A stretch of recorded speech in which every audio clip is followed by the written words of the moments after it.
9 days in Vegas. We got stuck in the desert, and we had a little hangover remix out there, man. I wore a wig to school once, and they said no headgear was allowed. How did spider web was it tights. Obvious that it was a wig? Yeah. Oh, okay. I was having a terrible fun. wig. See, this is exactly why we have them on the show, and this is what makes them fun. You're listening to KXVS, the voice of Stockton, 92.1 FM. This is Darius Oliver, and you're listening to 92.1 KXVS, the voice of Stockton.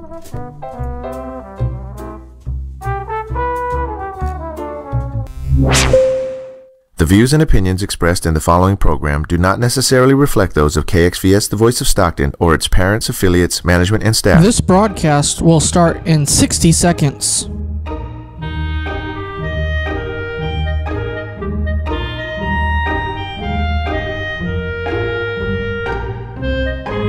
This broadcast will start in 45 seconds.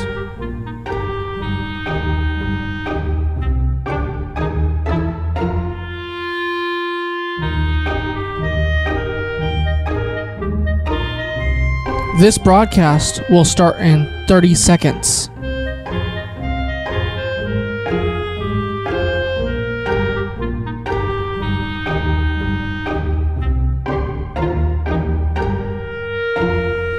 This broadcast will start in 15 seconds.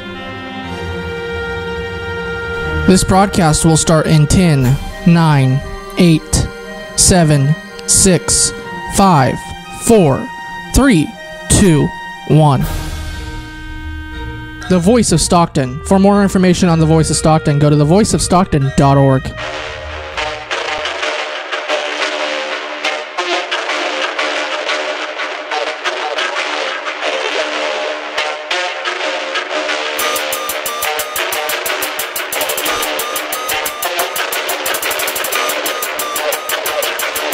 Welcome into watching from Ringside, Dustin,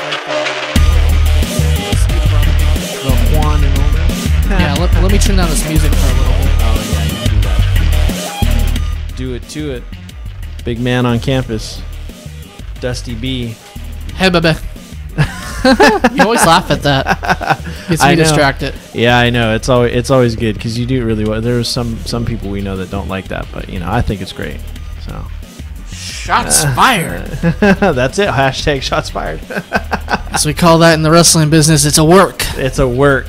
It is a work, baby. But my Dusty Rhodes is pretty good. Hey, baby. Hey. You got a text message? I did. I got a text message. Hey. That's not good, Ben. You do a good Macho Man, though. Yeah. Not better than Dan Soder, though. No, I can't. That guy really, he's got it down packed. I mean, Man, he's in San Francisco this weekend, starting tonight. Yeah, he's at the Punchline. I'm not giving him a plug or anything, but he's hilarious. Oh, that's a nice plug. That's cheap pop. He's on the Billions show too on Showtime. Oh, he is? Mm-hmm. Okay. That's what he's doing? Yeah, but as we dive into the world of wrestling, what are we once again? What are we listening to? What are we listening to? You're watching from the ringside. Myself and the one and only Ben Sanchez, the Sanchez. Wrestling. Somebody commented last time that we didn't talk enough about NWO. Can I throw up the... Can you do the too sweet? We'd have to black it out, right? I can't. We'd have to blur it. Cease and desist. Yeah. Don't do it. Nope, not gonna do it. Don't put your fingers up like that. Yeah. You know what happened? You know what happened to the Bucks? So now that's one sweet. Hey, that's the Bucks, though. Yeah, they're changing the world forever, right? One wrestling match at a time. Hey, we talked last Sunday and some pay-per-view happened. Yeah, we were talking about Extreme Rules. We did the pre-show, right? So now this is the aftermath of what happened. So we kind of checked it out a little bit and looked at the card. So which matches did you check out? Which one stood out to you the most? I watched mostly the first half of the pay-per-view, and I had to go do some stuff. I was here all day at the station. Busy man. But I still haven't watched the main event between Dolph Ziggler and Seth Rollins, which I heard was really good. Mm-hmm. But the match that stood out to me, it was kind of Alexa and Nia Jax for some reason a little bit. It kind of fell flat at the end of the match. Mm-hmm. That one stood out to me. I told you the B team was gonna win, so that opened up the that opened up the pay-per-view, which was interesting. Yeah, I think that was a big surprise of the night. It was like the B team won. It was like, oh, okay. Yeah. So what are we doing? We've been losing for how long now? Yeah. But AJ Styles as in the main event again, kind of head scratcher, but I could see that not happening because it was against Rusev. Mm-hmm. No shots against him, but it was Rusev. No. Well, you knew that where that was going, and that was it. So. Yeah. So but this opens the door for the match of the night that was disappointing in the most. Those was Team Hell No versus the Bludgeon Brothers, because I guess Kane had an injury. Oh, okay, yeah. They played. They tried to do old school work, and that didn't really work out. And then, as you know, Carmella won the championship. Yeah. We'll get to all the list in a second, but yeah. That's what. And actually, the match that stood out to me the most, which we'll get into a little bit, is Roman Reigns versus Bobby Lashley. And you actually told me, and I heard this too, that this match was actually decent. Yeah, it was actually decent. Yeah. Bobby did some good stuff. Yeah, there were a couple of things going on there that was decent. But again, it's for the AJ match that opened the door for Cien. Yeah. So they're doing that now. You think they're going to do that for a while? Yeah, I think they'll do that for a little bit. You think that's going to be the SummerSlam pay-per-view? It could be. If they're going to probably play with it a little bit, and then it'll lead up to something towards SummerSlam. Okay. And then obviously with Carmella winning versus Asuka. I'm telling you, she's getting better every time she's champion. Yeah, and of course, I think on the Twitter and the Instagram there was like a lot of hate. Of course, haters. Hey, she's good at talking, though. Yeah, and that kind of came out in a promo with Paige, and so she wanted a little celebration for that. Yeah. And afterward, Paige said, "Yeah, we can do that, but you can face Becky Lynch in a non-title match. Mm-hmm. If Becky Lynch wins, then she gets a title match at SummerSlam." I think Becky's going to win next week, or James Ellsworth is going to get involved, and it's going to be Becky versus Carmella no matter what, because Becky's gaining momentum. Well, think about this. This like we're doing this storyline at a time where Charlotte's coming back, and we know that Charlotte and Becky have always feuded. Kind of who's the alpha of the four horsewomen? Yeah. But they may align. Yeah. Maybe Charlotte might come in and help Becky out with this one to get the championship. If Ellsworth continues to, where's this put Asuka though? And this is hard because it was there's so many good female wrestlers right now. She's so talented, and it was rough to kind of see that this is a loss for her. Obviously with the weapons, but she can get involved too. Yeah, so it could be a triple threat or fatal four-way. Yeah, it could be a fatal four-way. Well, all four of those are great competitors right now, but I think everybody wants to see Becky. Yeah, I mean that's what the fans support. She's got a huge following, and we want to see Becky come back and do her thing again. So I think she's got her sights set on your girl. Then you have the Iconics too. And the Iconics are kind of doing their own thing. Yeah, but that's awesome. Yeah, then you have Mandy and Sonya Deville. So yeah. Tag Team Women's Wrestling Championship. The women's division is very strong, which we'll also talk a little bit about the Mae Young Classic coming up this year. Let's dive into the pay-per-view. If you have the results, if you have them on hand. Do it. Okay. Right here. So we have same. We'll call it in the studio. As they say, we'll call it in the ring. Yeah.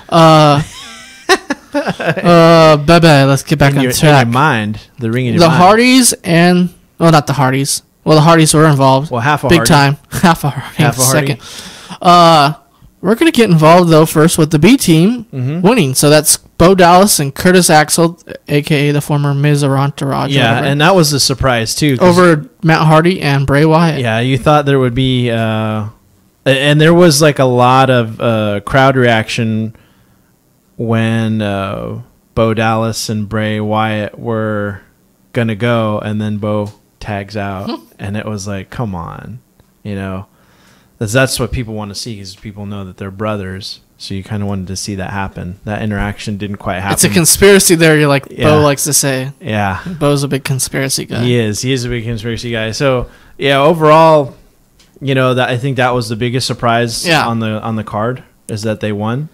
Then to follow that matchup, I believe it was. Oh man, I can't think on top of my head. If you go to the pre-show, let's go to the pre-show real quick. So Cien and Sin Cara, which is a good match we were talking about last week. Yeah, it was about the same as what you saw on TV. The TV match I felt was better. Yeah, than what they did here. About the same though, same spots, same different things with the that was an awkward like kind of head scissors he gave him. Yeah. That was a little different, but yeah, for the most part, same stuff. Then it was Sanity and New Day in a tables match. Yeah, so Sanity and New Day, that was we were hoping that Sanity was going to get over, and they did. So this is a good win for them. They put on a good match for for a tables match. One of the only stipulations on an Extreme Rules pay-per-view, which obviously the pre-show we didn't get to see, but they had a tables match there. It was a pretty solid match all around, I thought, and Sanity needed the win. It does nothing for New Day to win, so we need to push a new New Day faction. already has a fan support. Yeah, they have the fan support. We need to push a new faction. The debut obviously didn't really help Sanity, so I think this gives them a little more momentum going forward. Then that was the pre-show. Then we can pick any match we want. Let's go with Kevin Owens versus Braun Strowman. So this was an interesting match. I was telling you this was going to happen. Yeah, and so we were kind of, who were you going for? Were you going for Owens? I think I might have picked Owens. I think I picked Owens too, but I picked Owens because I knew he was going to, I had a feeling he was going to win. Like, yeah. What's the payoff? I didn't know it was going to be, but. What a heck of a payoff, too, to get chokeslammed off the cage. Well, I think Kevin's been on the road for so long since he's become the WWE that, and probably nagging injuries, so he'll take some time off, and we'll see him probably at the end of SummerSlam or right before Survivor Series. So? Yeah. So he gets away with the win, obviously, with Braun doing the chokeslam to him, tossing him off the cage. We all know Brock's leaving. That's finalized, basically. Yeah. Sorry to cut you off, but we're going back to Braun Strowman. Yeah. Braun's going to be the guy. You think he's going to need some? Yeah, he has that Money in the Bank championship. Vince loves the look. He loves big guys. We all know that. Yeah. It's probably going to be Braun and Bobby for a while, or Braun and Roman for a while. Then again. I hope not, but there's I don't know. There really is no way around this. But right? Vince has always probably liked Kevin Owens. I think he's put a lot of pressure on him, and I think putting him with Braun and doing this for now, and then bring him back as either a babyface or a heel, something's going to happen. Well, in the future with Kevin's best work has always been as a heel. Yeah, just like Sammy's best work was. And you could see the fans wanted to see him get beat up. Yeah, but I think Kevin's going to come back in a couple months and maybe or give Finn Balor a shot. But that was a heck of a bump off the people don't know what we're talking about. Braun Strowman chokeslam Kevin Owens off the table or off the cage and onto announcing table. It was brutal. Yeah, because they didn't move anything. No, they didn't move any monitors or anything like that. I think they did have the airbags though underneath. I think they set it up. Yeah, but that were coaching. Graves said, "What a way to go! What a way to win!" Right? Yeah. It's like, oh yeah, feet touch the ground. I'll just take this huge bump off the cage. Then Braun was like, he got what he deserves. Yeah, walking out of the cage. Right. I just brought Finn Balor's name. That was actually a great match. That was right after, I believe, the tag team championships. Constable Corbin and Finn Balor. So yeah, this was a pretty solid match all around. Finn Balor picking up the win on that. Yeah, but I think Finn versus Baron's going to be for a little while. Yeah. It's okay because it's helping Baron get. Yeah, basically what we saw. He got re-imaged, repackaged, and he was kind of frustrated. You can tell. Yeah, like wrestling Finn, and Finn came up on top. Yeah, but hey, I think it's going to help Baron in the long run. He needs to learn some of this stuff. And Finn Balor is one of the best guys to learn from. Yeah, I mean that guy's been wrestling since he was a teenager. he's been in the business basically his whole life. Yeah. Then we let's get to Carmella and James Ellsworth versus. So I Asuka. I heard James. I saw him get in there, and he had all these weapons already. Like he had handcuffs. Nobody bothered to even check this guy. He just waltzes on in the cage, and he's got he had handcuffs and he had spray. Yeah. I felt like he had something else too. No. Right? No. That's all. And Carmella tried to use her tricks. Asuka got so infatuated with trying to basically beat up James Ellsworth. Then Carmella basically pushed her into the cage, and that was it. There's Lights the 1, out. 2, 3. Yeah, that's too bad. So, and it's just a head scratcher to me because here again we have Asuka who's Yeah, she had all that hype coming from NXT. Yeah, and she was doing so well, and then she was came and fought Charlotte, and it was either going to be Charlotte Flair or Alexa. Then she picked Charlotte, and then that was a great match. And I was like, okay, so we got a loss on that, but then into this storyline with Carmella, and then that's kind of the end result of it. And I don't think she was on TV this week, so it's going to be interesting to see what they do from here. Maybe Asuka Charlotte again. Yeah, or like we said earlier, maybe when Becky's in this with Carmella, Charlotte, maybe there's a triple threat or a fatal 4-way. Charlotte and Asuka versus the Iconics or something like that, because the Iconics kind of came in and basically made Charlotte lose, and she never really had a payoff because of the surgeries. Oh, okay, yeah, that's true. Then what else do we have that night? Bobby and Roman. Let's talk about that. Let's get the Roman Reigns stuff out of the way, because everybody's going to be like, I don't hate Roman Reigns. I'm not one of those bachelors like you, everybody out there on the internet that hates Roman Reigns. He's talented. He's not the best talker. He'll tell you that. He cuts a decent promo. Not the best, though. He should have a manager. He should, but I don't know who could work with him. I don't know who'd really synergize well with Roman. But this match was actually pretty decent for two big guys. I think Roman can work. People don't think he can work. He can work. Yeah. He's Samoan. He's Polynesian. Yeah. He has heritage. He can work. He can work. Yeah, he's good. I know a lot of people give him flack for only doing the certain set of moves, but John Cena only has how many moves? Well, like 4. Right? Maybe? Yeah, if that. But I've actually seen Cena can wrestle too. I've seen Reigns perform at FCW before they had the Performance Center, and he was doing a lot of great stuff. Yeah. Obviously, once you wrestle that style, you have to tone it down. We saw him fly to the ring a couple Monday nights ago. So the guy's hecka athletic. Yeah. But let's get to it. The only thing I'm sick of is seeing Roman get an opportunity at the main event every single month. Lashley won that one, right? Lashley won this one. But next week on Raw, Monday night, it's going to be Roman Reigns versus Bobby Lashley to face Brock Lesnar. And we all, of course, know Brock's probably going to show up that night and face the winner. I really don't want it to be Roman. I don't know how you feel. I just don't want it to be Roman. I'm okay with Bobby Lashley going against Brock Lesnar because Bobby hasn't been there in a couple years. It's something fresh. But do you really want to see the Roman Reigns versus Brock Lesnar again? Because Brock's beat him every time. Yeah, I don't really want to see that again. I feel like they've done that, over the past year or so. I feel like it's just the crowd reaction and everything that we've seen so far with what's going on.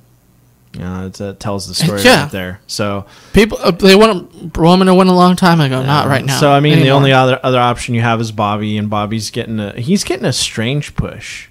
He doesn't really have a talker.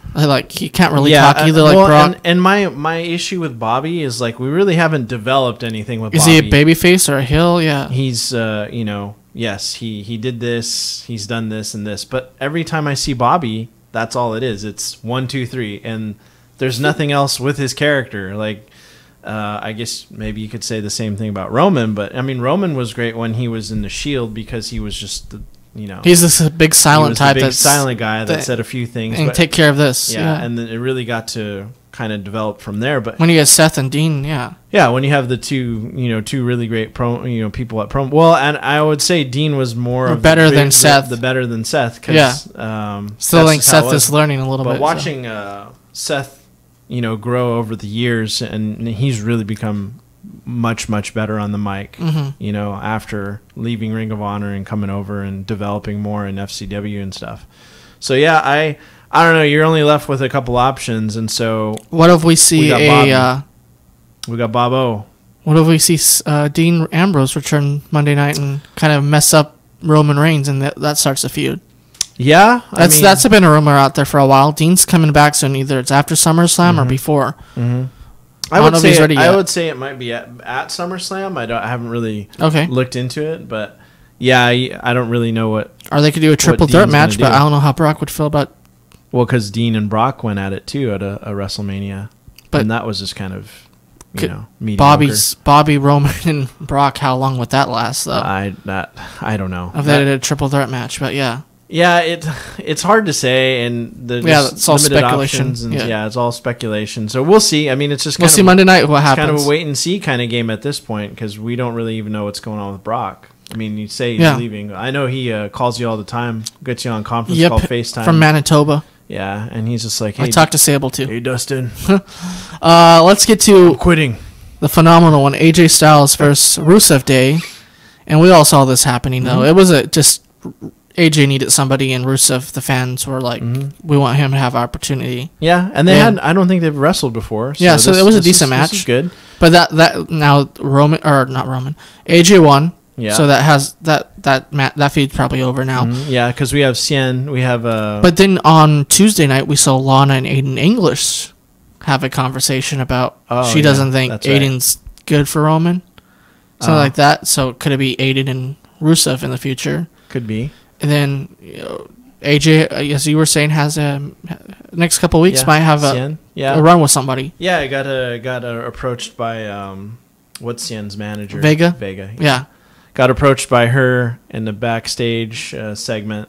So yeah, that's happening. And we saw him work in NXT with Johnny Gargano, and that was phenomenal. Yeah, so this should be interesting. And they like to push young guys. Well, at least Road Dogg Brian James does. Yeah, so I can see this because really Cien doesn't have anything going right now. You know, I don't think he's had a title shot yet. No. Since he's been on SmackDown. So this is a good opportunity for him to get in and go with the phenomenal one.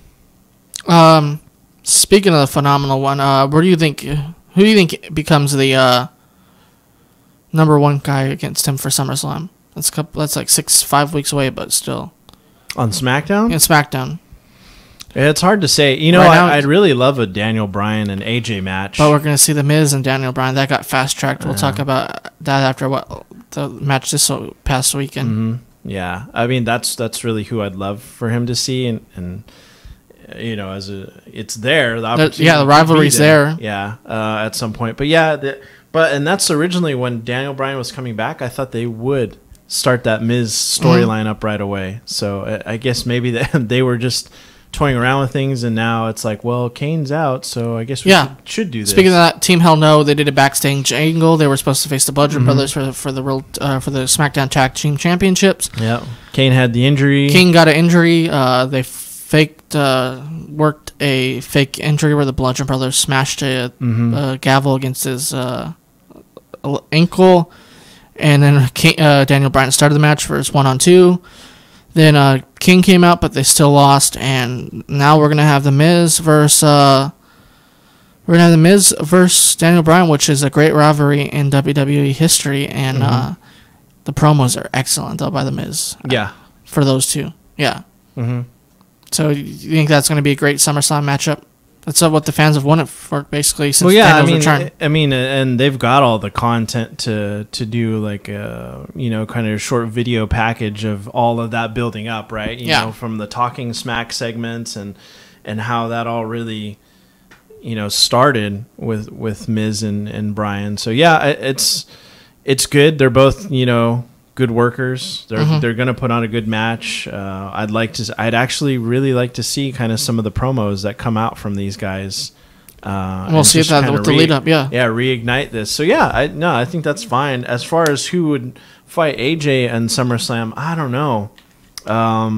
It just depends on what happens with this angle with Cien right now, and like where is that going to go? Would Vince be okay with letting a basically rookie versus AJ? Well, I mean, you got to look at your roster. And true, SmackDown's roster is it's a little thin right now, right? Who would AJ go against? Yeah, I mean, I feel like he's worked everybody. Yeah, I mean, unless Joe's on there. Remember, we always talked about how he's working with Ty Dillinger. I don't get that right now either. Yeah, and that would be really a fun SummerSlam thing. But you got to build it up. You got to build up the storyline. So if it just depends on what's going to go on with Cien, and then if he's the guy for SummerSlam, then he's a decent worker. We saw that with Gargano. Yeah, he's a good worker. So that could prove to be an interesting. That's good heel. Interesting heel work there.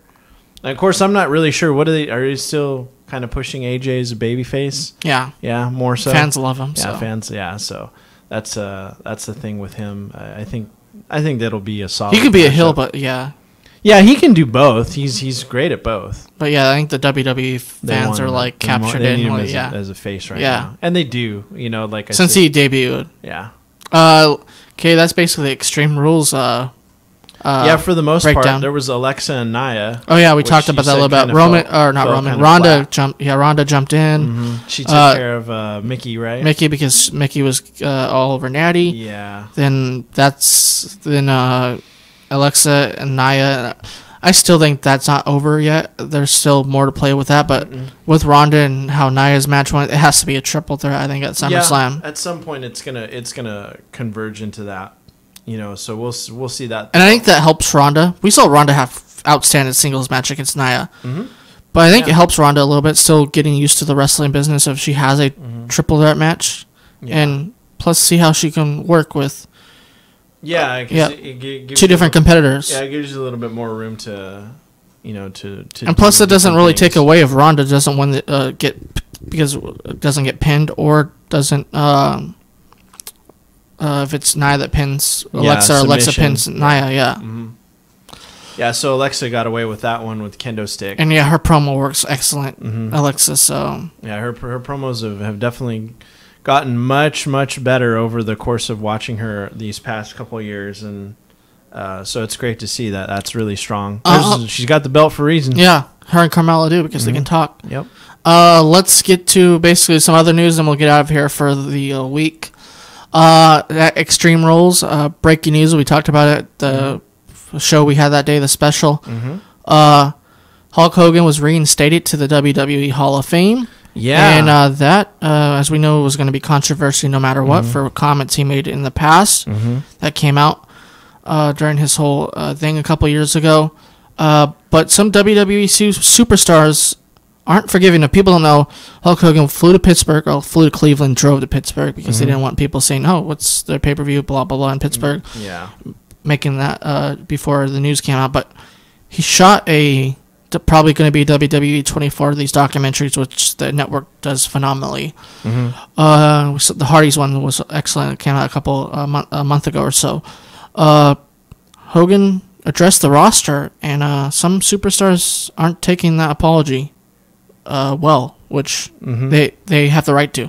Oh yeah, I mean, here's someone that said some things, and it was caught on tape, and obviously you're not trying to take away from somebody who's really been influential in the business and all of influential in American history a little bit too, pop culture history, and everything that they've done. But I think at this point it's kind of a wait and see. Do I want to see him more involved with the product, or on TV with the other wrestlers? No. Or an ambassador? Yeah. No, I don't want to see him in that capacity. I think Hogan even knows he's done with that.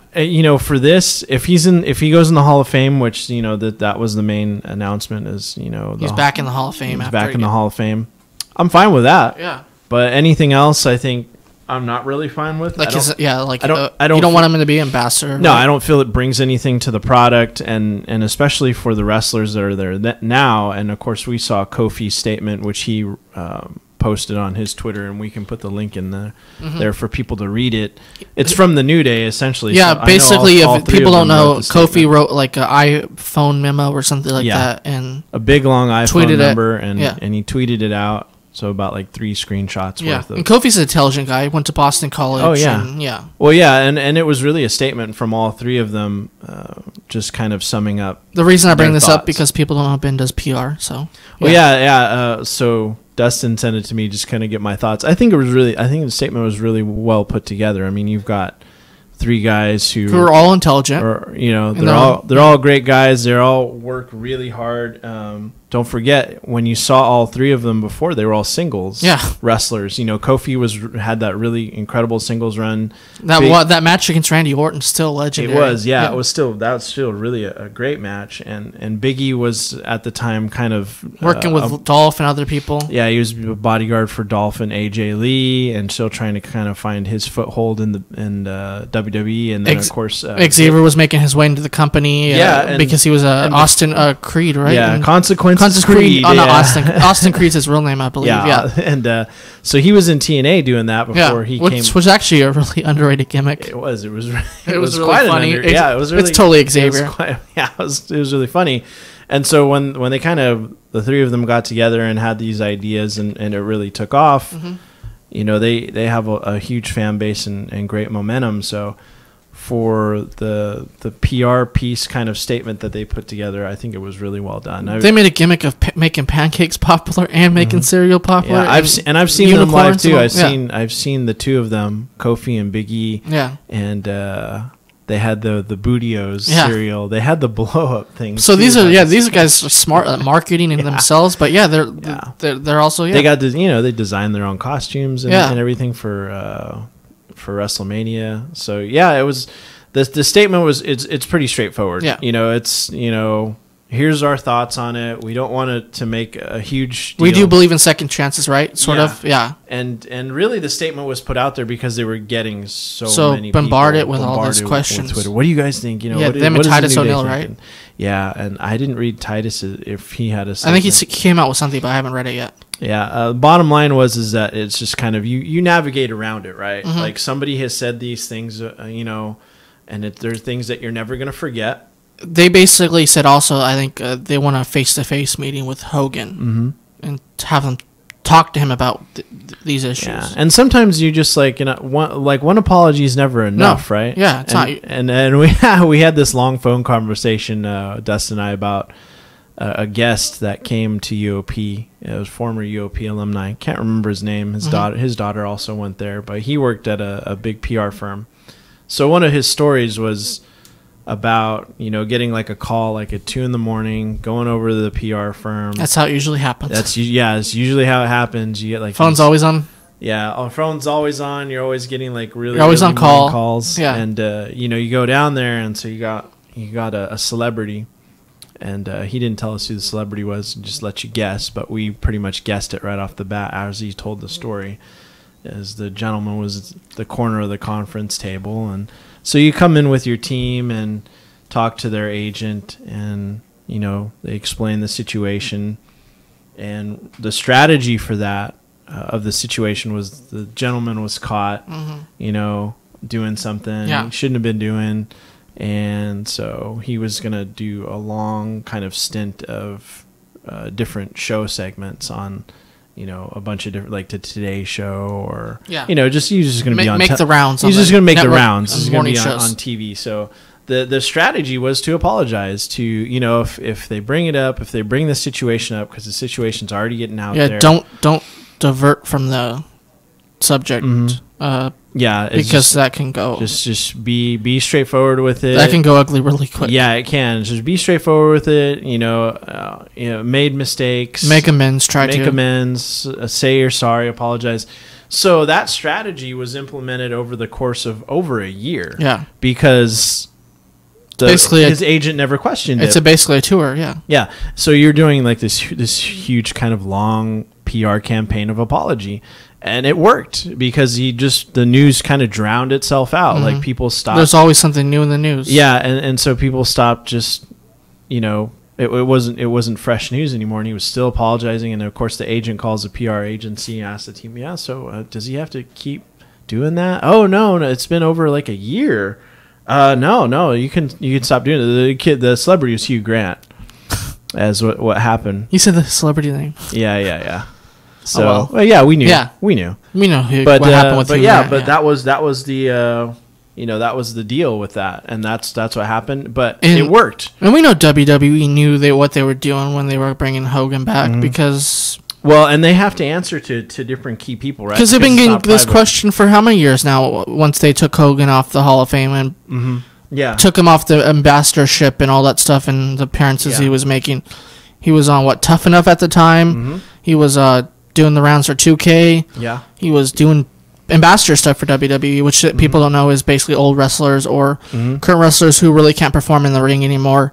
Go around and tour what WWE needs, PR, charities, all this other stuff. Yeah. You just again you're doing the you're doing the rounds. Yeah, and in media. You're getting your contract still. Yeah, getting a little bit back from the WWE. Yeah, money wise.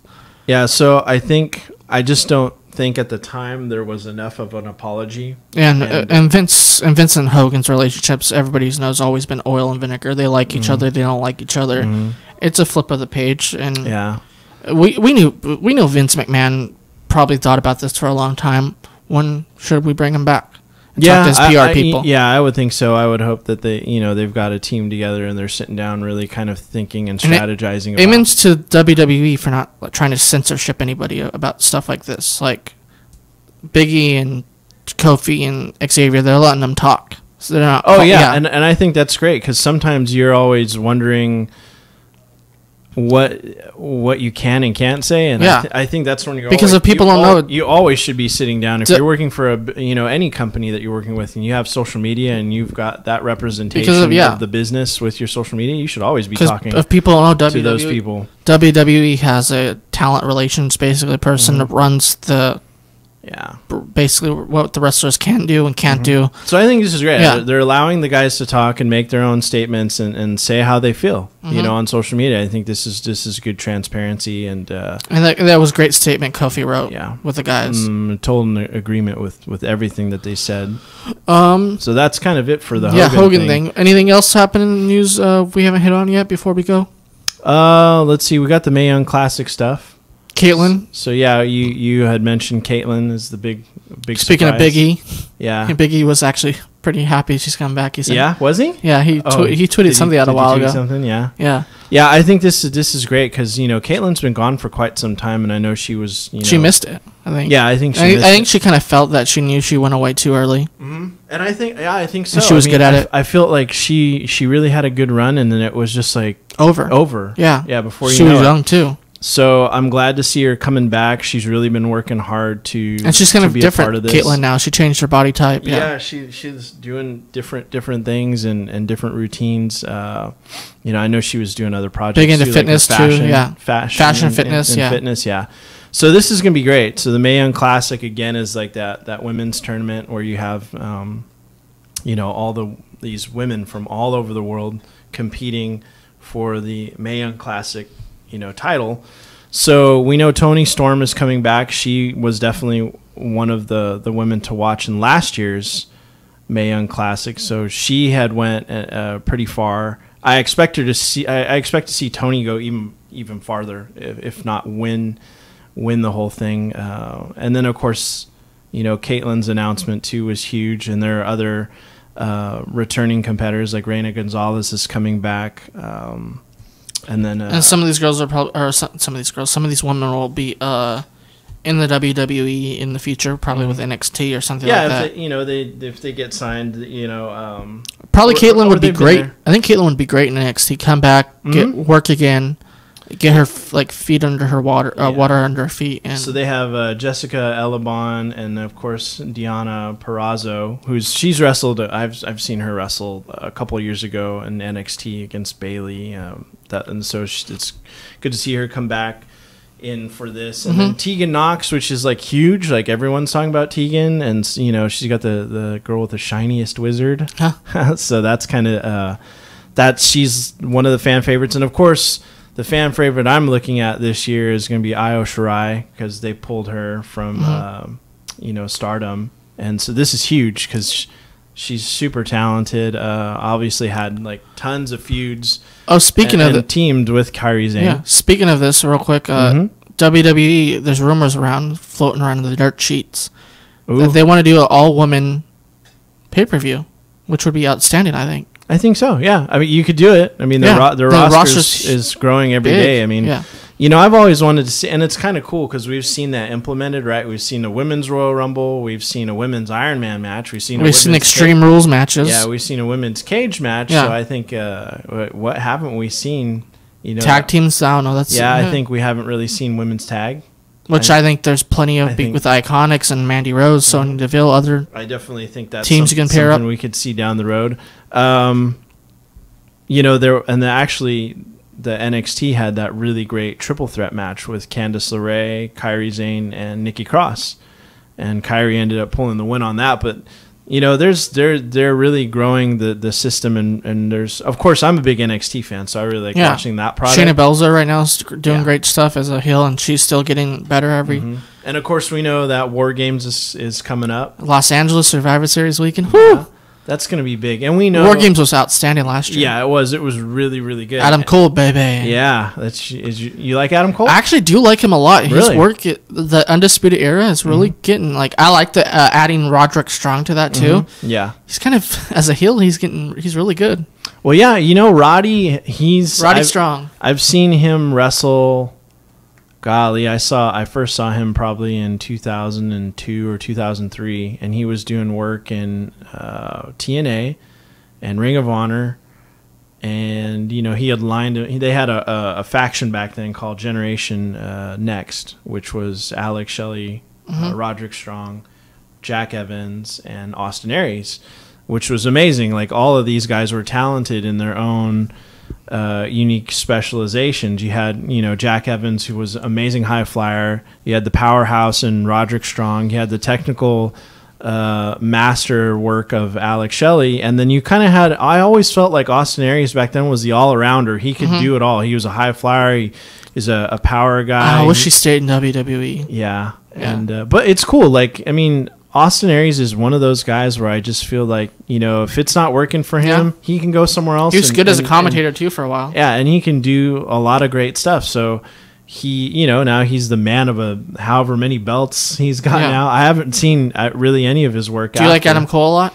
I do like Adam Cole. Adam Cole was really great in Ring of Honor. He had some great feuds with Jay Lethal and a couple other guys. His heel work is fantastic. He just a great talker all around, good solid guy and performer.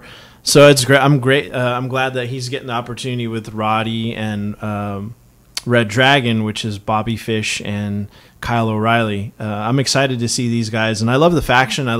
Because they're really in NXT. There's really nothing, right? Like, they had Sanity, but then Sanity moved up into SmackDown, so we really don't have any other factions that I know of in NXT. It's just undisputed right now. So moving Roddy into this faction, definitely helps that. And then, they're just trying to take as many belts as they can, which they're doing a good job of it. Yeah. And of course it was, you were trying to figure out, like, what are they going to do with Roddy at some point? Because he's been chasing the belt for a while. Well, we talked about that. Like, sorry to cut you off, but like he was doing that a lot. He did that next. Yeah. Bebe. Hey, it's gonna be a one-man show at some point. Hey, it's. I have a lot of stuff on my mind. This is wrestling with one. Yeah. No, but going back to the saying, I was trying to piggyback what you were saying. You know more of Roderick than I do. But when I saw him go way back. Yeah, call him up and say, "What's up, Roddy?" Yeah. Congratulations. But I was just saying that marriage. I think the NXT writers didn't know what to do with him because he was struggling. Do we give him a championship shot? Do we do this? Do we do that? We saw him go up to 205 Live. He did great work on that. Comes back down, then starts working with Pete Dunne. Yeah, Pete Dunne from NXT UK. Yeah, that's great stuff. Did a tag team with him against Bobby, Kyle O'Reilly and Bobby, and that was great, right? Yeah. Like, I had seen that match, and then for him to turn on Pete Dunne and then do that whole thing, and then I watched that match and I was like, okay, I like Roderick Strong, but I like this kind of helps him. I like surprises like that. It gets people thinking, is Roderick Strong good? Like, he is good, but like they didn't know what to do with him. He was like, but see, he's been in NXT for how many years now? And they're like about a year, maybe a year more. But they're like they were doing a lot of stuff with him. But like I think this helps him for the long run, being associated with these guys. Yeah, well, and he's always done really great heel work. I see. That's what I didn't know. I knew him as a babyface. Yeah. So and that's the thing too, is Roddy was a babyface for a long time in Ring of Honor, and then he started doing more heel work, and I was like, and there's just certain guys that are just really good at being heels. Adam Cole is definitely one of those guys. See, that's another guy I don't know about from ROH, but I've always heard that he gotta has watch great the work. tapes, baby. I do. We gotta get you into the but soon as he studio, watch the tapes. As soon as he came in NXT, as you were saying, people knew who this guy was. Yes. Sorry. But they know who's because of his catchphrase, right? Adam Cole, baby. Adam Cole, baby. And when he came in, everyone was like, because NXT is a different kind of crowd. It's an indie kind of crowd, right? Yeah, it's a very high energy, a very more intimate crowd, and a very more knowledgeable crowd. Like these, you're not. You've got fans who they've got eyes on all products, right? They're not just watching NXT. Like they know all these people that are coming in, or they have ideas, or they're reading, they're doing a lot of research, so they knew about Adam Cole when he came in. They knew about like what Kevin Steen, all these guys. Was. Kevin Steen, another one. Kevin Roderick Owens. Strong, Sami Bobby Zayn. Roode. They knew about a lot of these guys beforehand because they'd been doing the research or watching it other places, and they're familiar with their work. And it's kind of interesting because some people know like the wrestler, like they've seen a lot of their work, and then there's people that just kind of watch one thing. And that's then me. it's See, like I'm not a like indie guy, but like I've heard some of these guys' names. But like Marty Scurll had this really great interview with Stone Cold about how he was creating the villain character. What up, dude? Yeah. Hey, dude. You want a beer? What? I do that to him a lot. So what? He can, yeah. That's my first time doing my Stone Cold. Kind of gives me a raspy voice, though. I know. Yeah. Hey, dude. I'm here in Texas. Give me a call. Stone Cold. Yeah. Were you a big Stone Cold fan? I've actually people say Stone Cold or The Rock. I love both. Like I didn't really have a favorite, but like the first wrestler I kind of like felt like I liked a lot was I've always been a Chris Jericho mark. Yeah, because of his work. You're a huge Jericho mark for sure. You're the biggest Jericho mark I've ever met. He's really good. Like he's really good, and he's 47 and he's still wrestling. Hey, he's great. Edge, He always makes a great debut. Edge. I was always a big Edge guy. Yeah, my brother liked him, but I liked him too. Who else did I like? There's so many guys. For a faction, Evolution was a great faction. Yeah. Evolution is a mystery. Lemmy from Motorhead. Yeah. But that Cena I've always liked. Really? You were a Cena guy? Not a big Cena guy, but I've always admired his work. You a punk guy? Here and there. But once he started doing like the bombshell and the pipe bomb, bombshell, whatever, all that stuff. But like, I've always liked wrestling, older wrestling too. So it's yeah. You Cody Rhodes fan? It's getting better. Yeah, getting better. I didn't like early Cody Rhodes. Yeah, you didn't like that lisp. When he was Stardust, or when he was had the mustache. Cody Rhodes. Okay. Yeah. And then of course we know you're a big JBL fan too. Hey, he's a great commentator. But no, that Cena feud was good. That Eddie feud was good. In that podcast with Stone Cold and Marty Scurll, he talked about his character. Hey, Ben. Somebody just gave him an umbrella. Yeah? Like there's an umbrella as they're coming out before the entrance, and he just picked it up. Yeah. And then just caught on. And then somebody was like, you should use that umbrella when you come out more often. Other wrestlers kind of chimed in and helped him develop that character. So he says it was like just something he was developing over time. Yeah. Like other things to create the villain. Vince McMahon used to do this thing when broadcasters would go try out for WWE jobs. So, and everybody knows it because of Eric Bischoff. And he did that one time. He went and tried to get a job from Vince. And Vince is like, hey, pal. Or I almost did Stone Cold on Vince. You're fired. No, I can't do it right now. I don't know my voice. No. But Vince was trying to basically say, sell me that broomstick. And Vince is known for, like, sell me a promo. Here's a broomstick. Sell me that. Like, stuff like that. But, like, when you think about that, that's how Marty kind of was like, somebody's like, hey, use that as a gimmick. And Marty kind of was like, yeah. But, Ben, we should be in the show. But what do you look forward to in the next couple of weeks in wrestling, if there's anything on your mind? Well, I mean, just kind of see how it develops for... We need some more All-In news. Yeah, more All-In news is always nice. Because that's coming up. September, is pretty. It's going to be here before you know it. So just keep following Twitter, keep looking at that. It'll be interesting to see what's going on with the Bullet Club. Oh, New Japan. In New Japan, I heard G1 the last couple of nights in Japan's been really good. Yeah, the G1's always fantastic. I mean, if you want to start getting into New Japan, now is a good time to do it because G1's that's. I didn't know they did it really, like back-to-back nights. Yeah. It's rough. It's rough on the guys. Yeah. Oh, it's back to back to back. Yeah. Yeah, because I was like, I was listening to John Pollock and Wayne Ting. Their podcast, but they were like, I just woke up and I have to do New Japan, and I just did the WWE Extreme Rules pay-per-view, and then we have to go do record a G1 one. Yeah. Yep. Yeah. Yeah, they're like, this is killing me this week.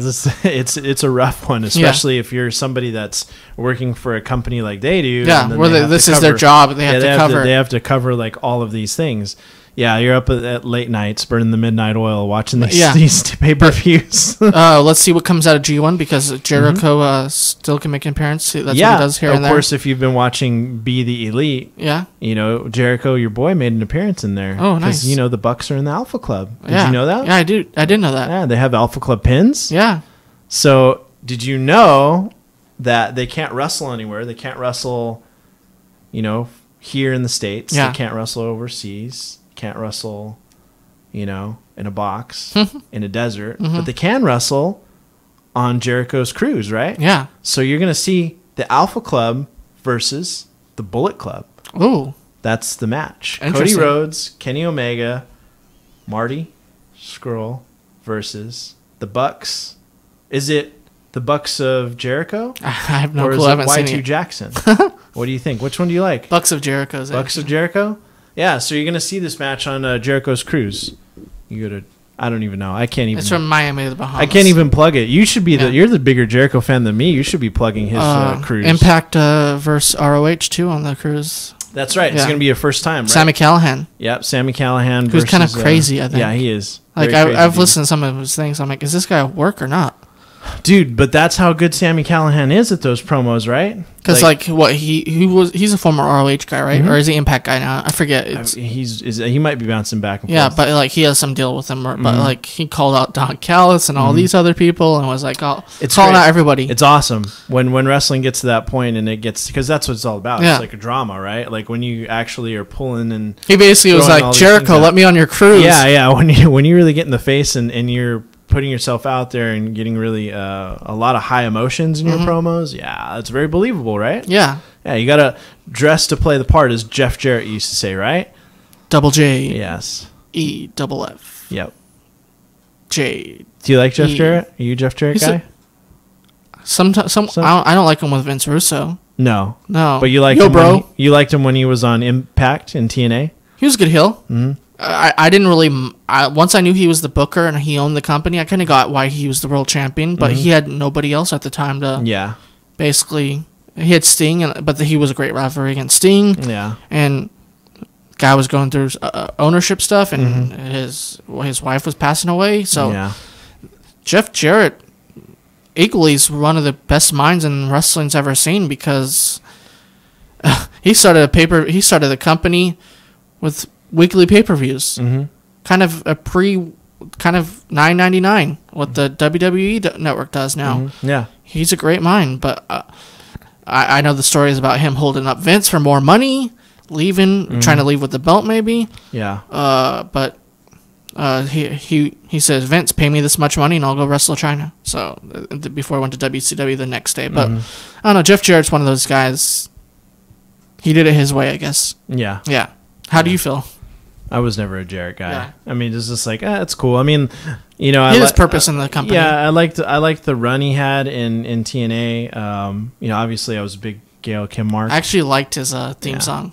Yeah, yeah. You like that? The one in TNA? Yeah, the one with the guitar riff. Yeah, okay. I can't do it. Yeah. So, but no, I was a big Gail Kim Mark. Still am. Her husband's a chef. I know. Yeah, Robert Irvin, right? Yeah. Yeah, so she was a manager at the time. Yeah, I remember that with them in AMW. Yeah, and America's Most Wanted. Yeah, AMW. You always think about that. The one guy did really well in singles. What happened to the other guy? Was it Bray? Was it James Storm? Was the guy that really broke out on his own? And then Chris who was Walker? The other guy? Yeah, whatever happened to Chris? He went to the ECW. He became, I forgot one guy's name, and then left. Like they kicked him out the next week because they're like, we paid him how much? Vince was like, pal, how much? Yeah. Okay, Ben, anything else before I have to head over there? That's the wrap, Billy. That's the wrap? Billy Gunn? Yep. Billy Gunn? Hey, Billy Gunn was underrated. He was. Yeah. He was very underrated. Yeah. What's he doing? Is he an agent now? I think he's not an agent no more. I think he got in trouble with WWE. I think he's working actually over in New Japan. Yeah. Yeah, he was doing some stuff over there. You need to get back on these conference calls in WWE. I think I'll call my friend Paul Heyman. Oh, man, this thing is hot. I have to fix this later. Yeah. This audio file. But let me get the music to get us going, Ben. Yeah. But Anything else? That's it. Some event though this weekend, right? Oh yeah, that's Summer Wonderland, Bedford Block Party. It's happening. There's actually a lot happening this weekend, right? Yeah, and you can come see me do my Dusty Roads. Yeah. Hey, baby. I'm going to go talk to Ben over there. And then if you're not at the block party earlier in the day, you can go to the hackathon. They got the Valley Hackathon over at Huddle, which that happens every year. You got all the coders getting together to go against each other to make an app, to get together and code. So yeah, check that out, Huddle. Hey, we got 52 minutes out of rambling. How about that? Ooh, you like that? Yeah. And there's a multicultural festival too, also. Saturday. Right? Yep, Saturday. So everything's Saturday. Yeah. Everything's happening Saturday. Check Visit Stockton. Yeah, check Visit Stockton. Check the calendars. Go to thevoicestockton.org or for more information on The Voice Stockton. Inbox us. But Ben, thank you as always, and we'll catch up sometime during the next week and do another one of these. Will. For Ben Sanchez, I'm Dustin Baraplo from the KXVS studios on the Miracle Mile in Stockton, California. You've been watching from Ringside, and we've been talking the world of professional wrestling. Bye.